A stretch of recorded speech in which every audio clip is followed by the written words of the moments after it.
Now we're back to learning Photoshop in the year day 83. I've shown you how to recolor a canvas using the paint bucket tool. We can create a new layer right here. Our foreground color is black. I left click, and now layer 1 is black. But we also have a solid color adjustment layer. If you activate it, you can change this color in real time.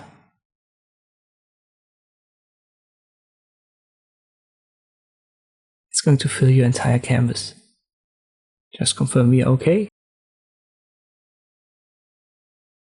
This is now called a color fill layer, and you have the color fill itself and a layer mask. And if you want to recolor it, you can simply double click on this little color fill icon, and again you recolor it in real time.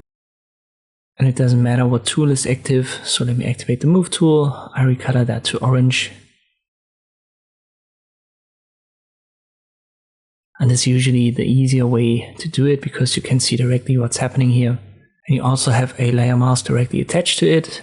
So let me paint on it via a black color and a brush.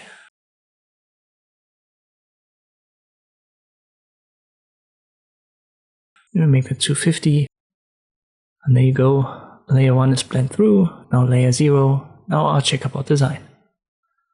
You can also right click here and delete the layer mask if you don't need it, and you get your orange color fill back. And this is how you can recolor your canvas in Photoshop. Hope this video was helpful, thank you for watching, and I'll see you next time.